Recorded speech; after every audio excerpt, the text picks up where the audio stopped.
pressure. I'm unsure, Mum, help. Help. Use that nose of yours. The more we can use that nose, the better. Hello, Baba. That is a standard. The rest, hello. Hello, darling. A standard, bless him. He's very long in the back. So the Chihuahua would set him off. We lost her 10 days ago. He's a lot quieter, but he still reacts to dogs. He's does that a lot when he sees people for the first time. If people approach him that he doesn't know, he will wag his tail and you'll look at them, and then he'll bark, and then he'll quite often go for them. So the common misconception when it comes to waggy tails is that a friendly dog. The waggy tail is just arousal, excitement, adrenaline, just going through the body. Often it's the position of the tail that matters as well. So nice loose side to side tail is generally quite good. If that tail's held really low, wagging side to side, then the chances are the dog's curious, right, and there's adrenaline going through the body, but doesn't necessarily want to be touched. And as soon as somebody touches the dog, then you'll notice that the body will freeze and the dog will snap. Also, if the tail's right up in the air wagging, that's also not a good tail to have. So position of the tail is also quite important. But so many people get bit because they go, oh, his tail's wagging, he must be friendly. Then they go straight over the top of the dog and hello. And they don't listen either, do they? You spend all this time putting it together and then it's got it then.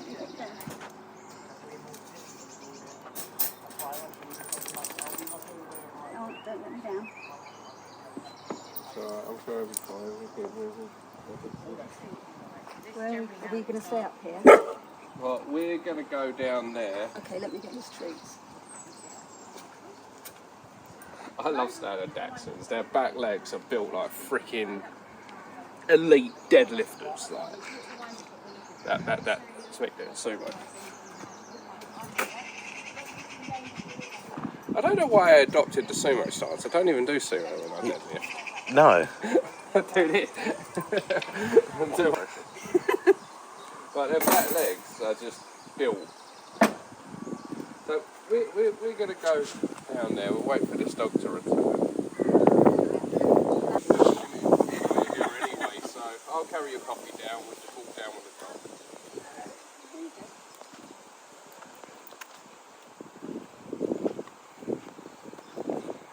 Very quickly, I'm going to get you just to stand roughly where Ben is. And I'll bring a little dog out. We'll see how she is. Oh no.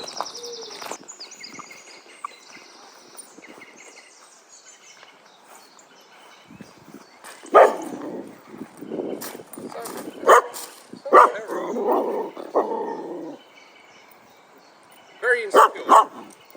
It's very much a bluff charge, Yes. if you will, like, oh, I'm scary, oh, I'm scary. There's been one time, and only one time, when he was off the lead, and I'm just going to make his life easier. time when he's been off the lead and a dog was around, a long way away, probably as far away as my car, and he charged after doing that. To me, it looked like he stopped just shy of it, but he wouldn't leave.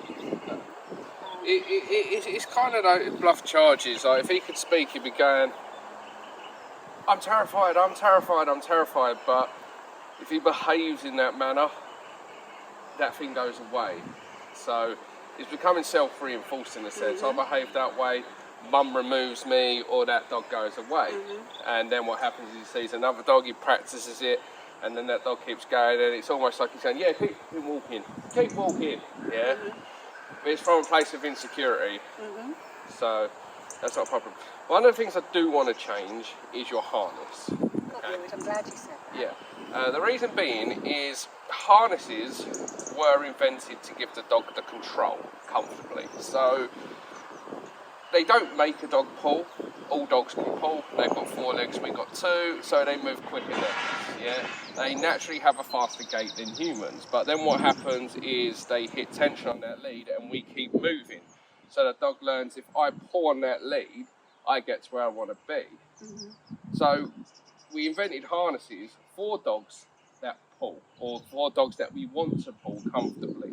So dogs that, for instance, bloodhounds in America are searching for a lost person in the forest. The policeman's attached to it or the handler's attached to it and it's being yanked through the forest because you're taking the lead from the dog. Yeah. Huskies on sleds, you want to put them on a harness so they can pull comfortably. When you want to basically take over and take control of a situation the way the dog needs, we want to use something that gives us the control. So something like a slip lead is where I want to begin with this dog to see how we cope with that and everything. No health problems, allergies, anything like that. So, Foodie, what's her name? Murphy, him. Murphy. Oh, you like your grub? Oh, he does. Makes my life a little bit easier. So, a couple of things that are really useful with a Dachshund. One, they love to sniff. They've got such a good nose, they're a badass little hunter. Yeah. So we're going to use that nose, we're going to use some food, and we're going to use something to give us more control, and hopefully, just hopefully, we can get him over this little hurdle. Brilliant, thank you.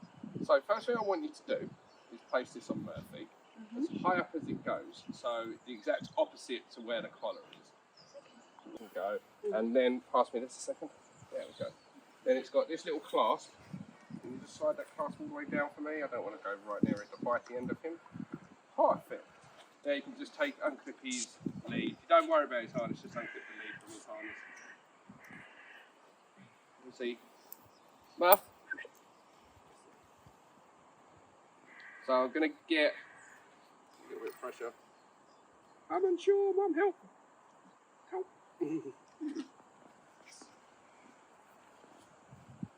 Use that nose of yours. The more we can use that nose, the better. So a little bit of pressure.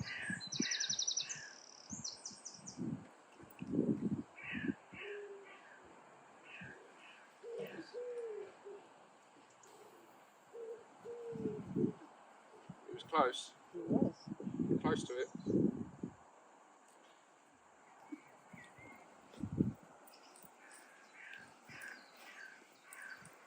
I know he's obviously got that attachment to you. That's where he wants to be. He wants to be right back with Mum. So I just want to get him moving a little bit. Hello, Murph. Panic. You're all right.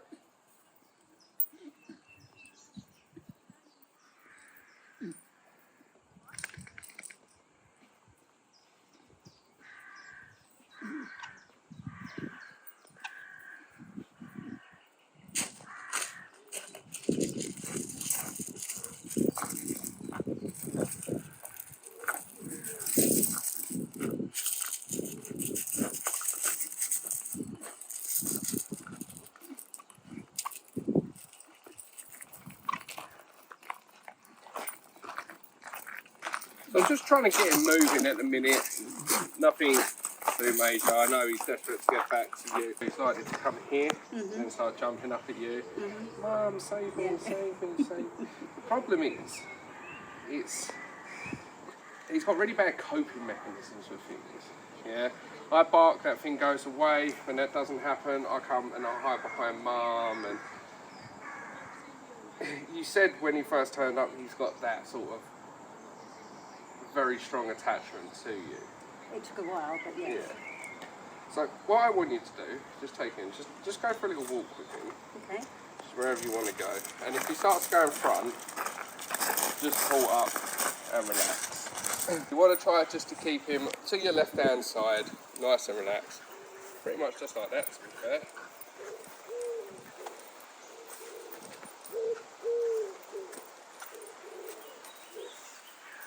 Nice. Bring him out to your left. That's it. Come towards me a little bit.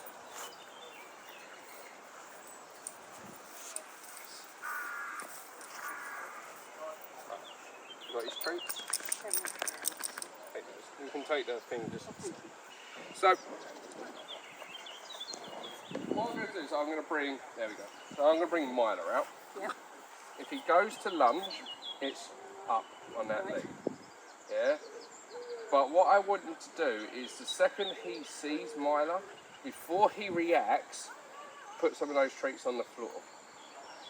That's what we're looking for. Because right now he sees Myla and then reacts like we saw. I want him to see Myla.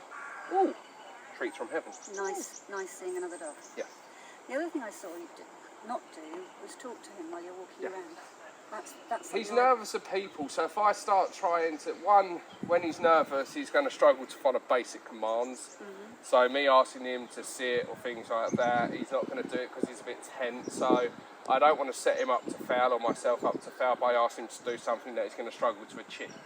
But also, my temptation is go, good boy, Yeah. good boy, you know, and that's not necessarily The other, helpful, is it? the other thing is, humans have a tendency to talk when they get unsure about a situation. So you try to get him to go for it. Come on, mate, it's okay, don't worry. Good boy, good boy, good boy, good boy. So that sort of high-pitched, lots of talking to him can often now be an association that there's something there. Because a lot of the time you're just plodding along and then you say, come on, this way, this way, this way. As soon as you, so that actually becomes a precursor to something's coming. I want to focus on making sure that I'm nice and chilled out. I'm breathing right, I'm holding myself right, I'm conducting myself right. So the dog's the only one freaking out, getting concerned, but I want that energy from me to shift down that lead. Instead of being frantic and nervous and talking too much, I want that calm, because that's what dogs listen to. So when dogs are around each other, they're not talking in a way that you and I talk. They're reading each other and assessing each other through the body language of that dog, the energy of that dog. Yeah, so they know if that dog's nervous, they know if that dog's anxious, they know if that dog's happy. It's the same way they know if you're sad, the same way they know if you're sick. It's that energy. We're very much verbal, yeah, that's how we communicate. How are you doing? Oh, I'm not so good. Whereas dogs are like, they don't ask how you're doing, they know how you're doing. Sensing. Yeah. So we want that calmness. So I don't want him going in front of you, per se. That position he's in right now is very, very good. He's sitting, which is very, very good. And we want to keep him there. We're looking for a short but relaxed lead. Like, so just relax your arm. There we go. Perfect. We call it jelly arm. So I'm going to get a dog out and we'll see what happens. As he sees her. So I'm going to move, look, yes, reward.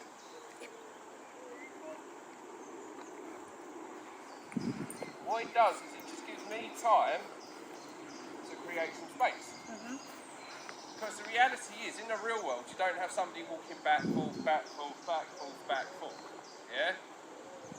So we want that acknowledgement before he reacts. Good? Reward? Yeah? So we're looking to catch him before he reacts. If he does react, that's where that little consequence comes into play. Go.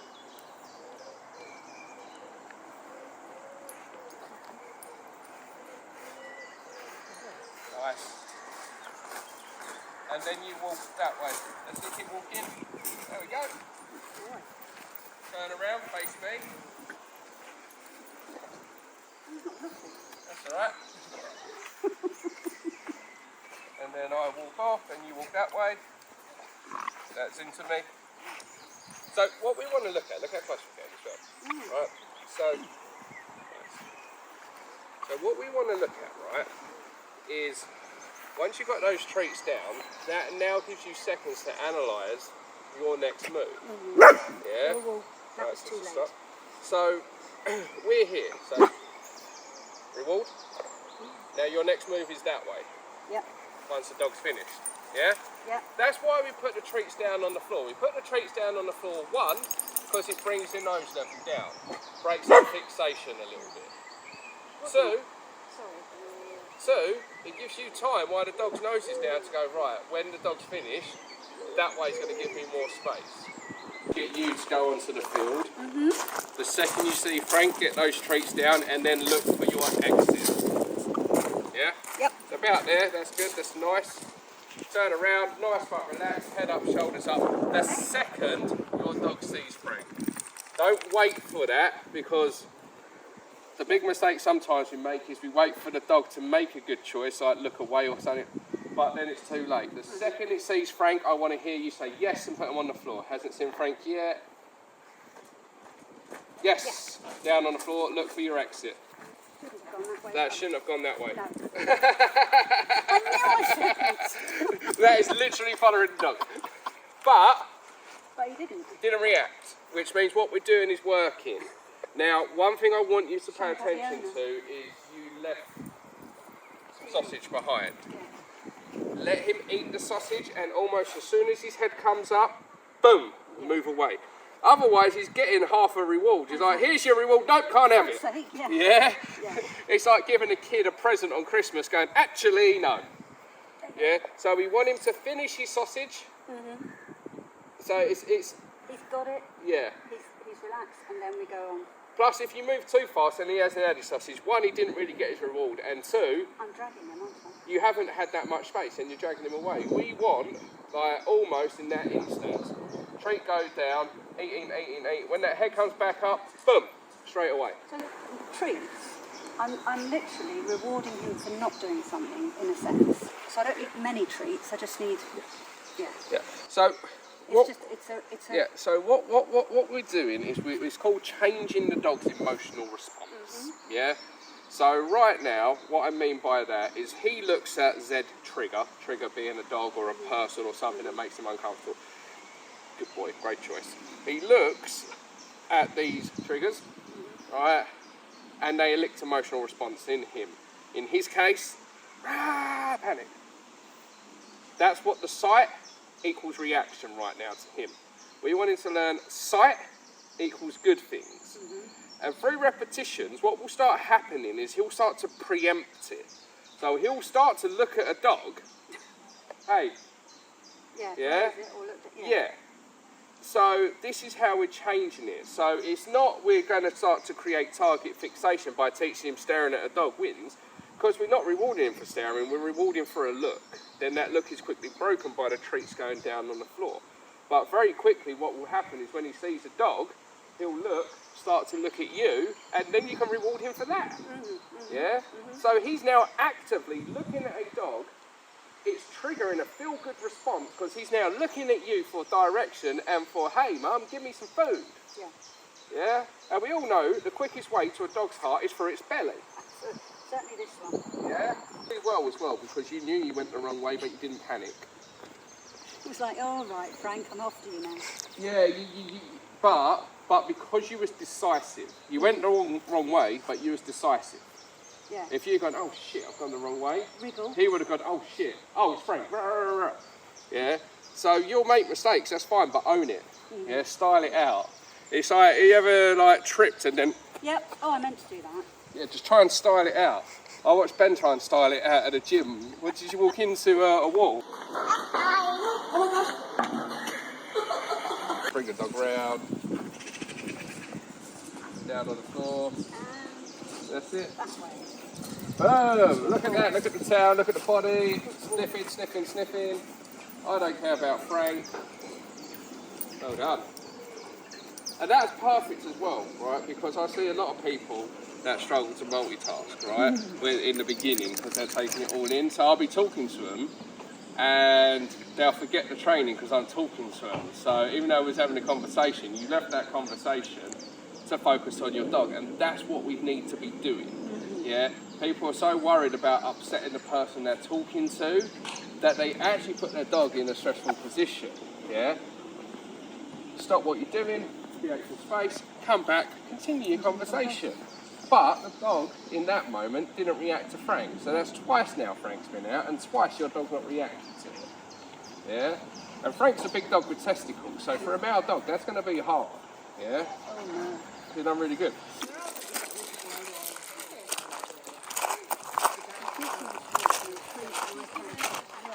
So, as soon as it sees it, and yes, there we go.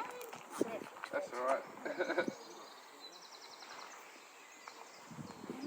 Nice. Love the little trot. They are all booty, are the Dachshunds.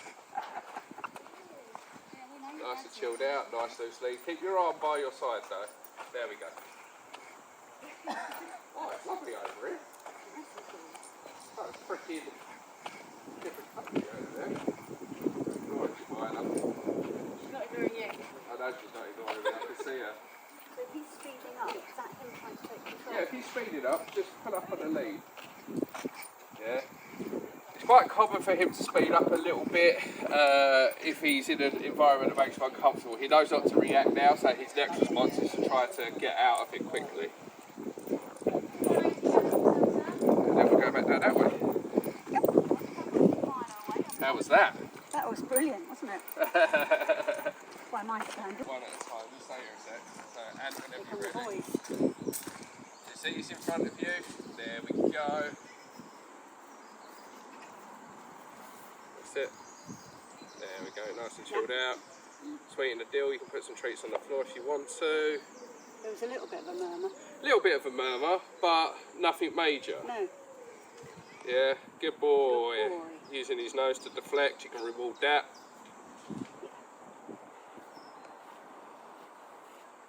Completely disinterested in you, sorry. Yeah, that's what we want. Yeah, Social ignorance. Off you go. Alex is going to come over now.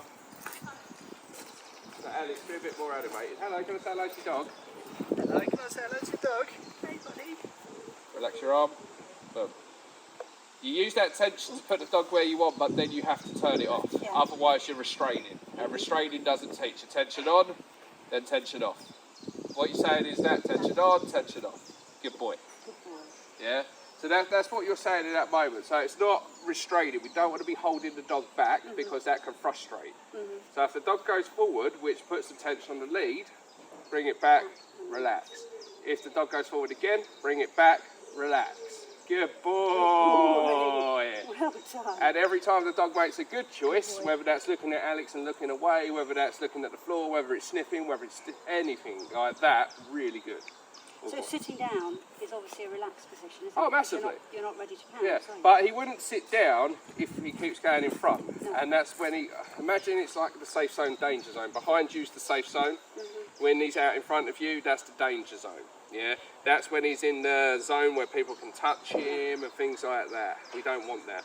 But he's going to keep entering there to begin with because that's what he's used to doing. So you go, nope, he comes forward, nope, he comes forward, nope, okay. You give up. Yeah. Yeah. And then he achieves the relaxation part, which is, because we didn't ask him to sit, he did that on his own merit. Same as over there, we didn't ask him to lay down, he did that on his own merit, but it's achieved by you micromanaging. Because you know if he goes out in front, he's not going to relax. No. You know he's likely to relax here, and that's what we do. Well done, boy. Right. What's going to happen next? Da-da-da. So I'm just going to walk out.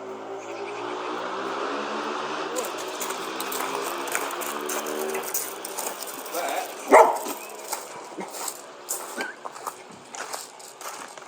So up on that knee. That's it. Up, then relax. That's it. Face down. Just stay nice and chilled out. Deep breaths. More treats down on the floor because there's a lot happening right now. Right, and now send the butterfly effect. So what I'm going to do now is I'm going to come back in, treats down on the floor, and when your dog's finished, as we practice, create your out.